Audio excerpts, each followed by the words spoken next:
సమయానికి దేవుళ్ళ వచ్చిన పసుపు కుంకుమలు కాపాడేవు బాబు, లేకపోతే ఏమైపోయి ఉండేవాళ్ళము. అలా అనకండమ్మా. ఆ పరిస్థితిలో మనిషి అన్నవాడు ఎవడు చూసినా ఆ మాత్రం సహాయం చేస్తాడు.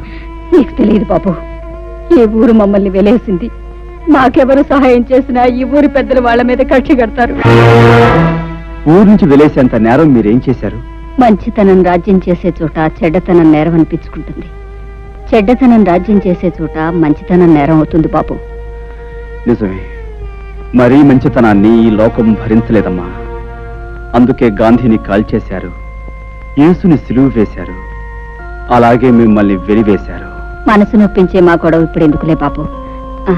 అన్నట్టు అడగటమే మర్చిపోయాను, నీ పేరేమిటి బాబు? హరి. నేను వస్తానమ్మా.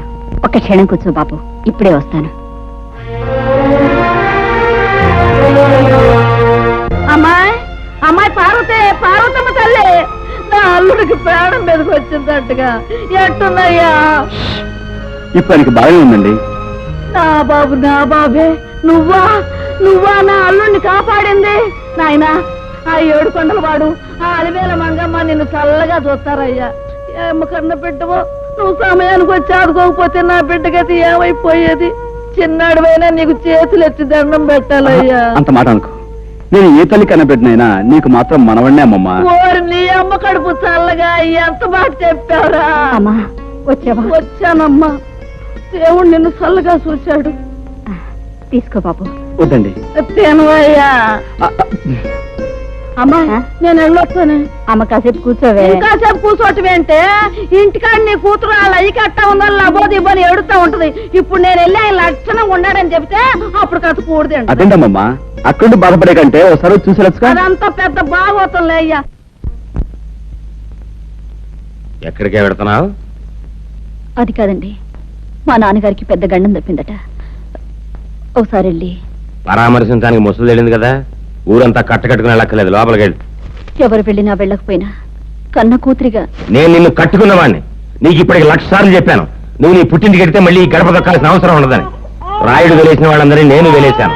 నీకు నీ వాడు కావాలో నేను కావాలో తేల్చుకో. బాబు, హరిబాబు, ఈ ఊరు మొత్తానికి నేనే ఏకైక సాకల్ని. రాయుడు గారి బట్టల కానించి పాలేరు రాముడు బట్టల దాకా నేనే ఉతుకుతా. మరి నీ బట్టలు కూడా వేసుకో. అక్కర్లేదు, నా బట్టలు నేనే ఉతుక్కోగలను. పోహారిని బాగా గంజెట్టి ఇస్త్రీ చేసిన పంటలలా ఉన్నావు. నువ్వు మనుషుల్నే కాక బట్టలు కూడా ఉతుకుతావా? శబాసానికి రాడు పో.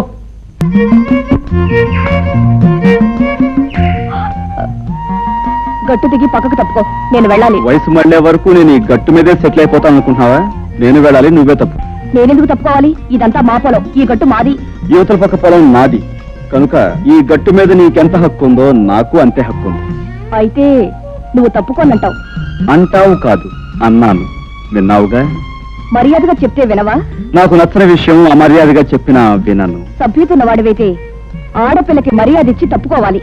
సంస్కారం ఉన్నదానివైతే మగ పిల్లవాడికి మర్యాద ఇచ్చి నువ్వే తప్పుకోవాలి. ఏమిటి, నీకు నేను మర్యాద ఇవ్వాలా? మర్యాద ఒక్కటే ఇవ్వాలని రూల్ లేదు. ముద్దు ఇవ్వచ్చు, మనసు ఇవ్వచ్చు, సొగసు ఇవ్వచ్చు. నన్ను పొరదలో పడేస్తావా? నీ పని చెప్తాను. ఏంటి చెప్పేది వంకాయ్? ఇదిగో, ఇప్పుడు బురదలో పడేలా చేశానా? 4 రోజులు తిరక్క ముందే నిన్ను నా గుండెల మీద పడేలా చేస్తావు. ఏమిటి నువ్వు చేసేది? చింతకాయ పచ్చడి? పచ్చడి కాదే, పోట్ల గిత్త పందెం. నువ్వు నా మీద పడి కౌగిలించుకుని తీరుతావు. అప్పుడు నేను నిన్ను ఖచ్చితంగా ముద్దు పెట్టుకుని తీరుతాను. చూస్తుండు.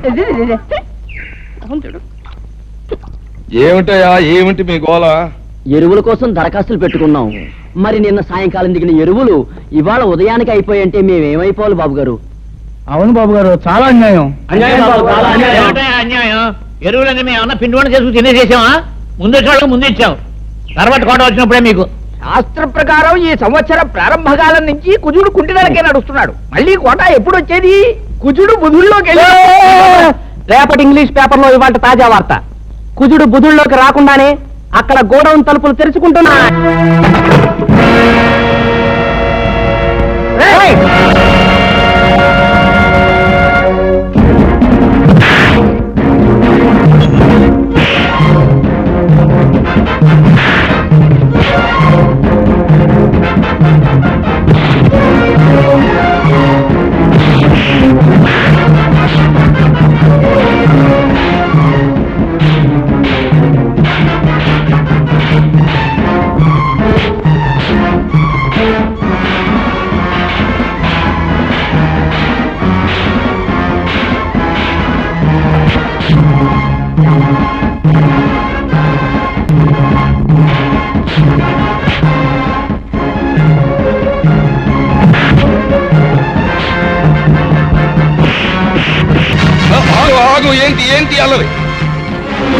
కాదు రాయుడు గారు, మీ ఆధ్వర్యంలో జరిగే అన్యాయాన్ని అరికట్టే కార్యక్రమం. ఏంటి నా ఆధ్వర్యంలో అన్యాయమా? నాకే అర్థం కావట్లేదు. మీకు అర్థం కాకపోవచ్చు, కానీ లింగానికి పూర్తిగా అర్థమై తీరాలి. అయ్యి బాబా నాకా పేద రైతులు చదివితే ఎరువులు అయిపోయాయని చెప్పాడు ఈ పెద్ద మనిషి.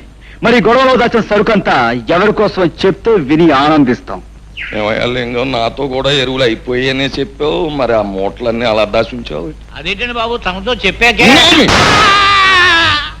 అదేంటండి ఏది తెలియనట్టు సంపేత నోరెత్తే ఉంటారు.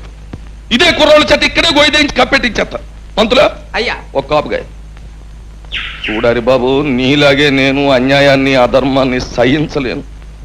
మా లింగం పేద రైతులను ఇలా మోసం చేస్తున్నాడని నాకు ఇప్పుడే తెలిసింది. ఇంకెప్పుడు ఇలా జరగనివ్వను.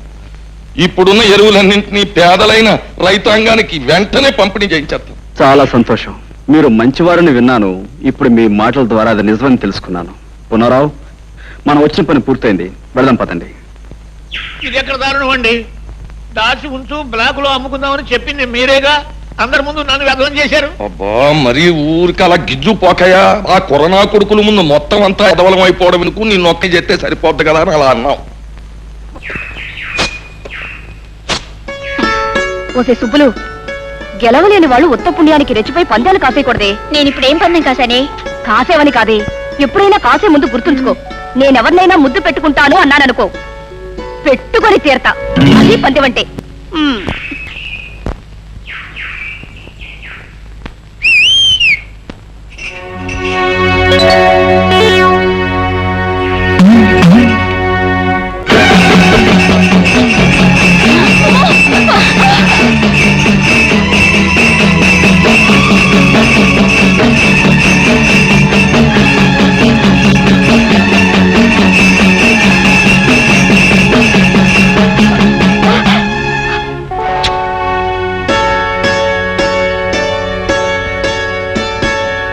ఇప్పుడేమంటావు? చెప్పడమే కాదు, ఏదైనా సరే చేసి చూపించడం మనకు అలవాటు. అర్థమైందా? సరేలే, పెద్ద మొనగాడు బయలుదేరు.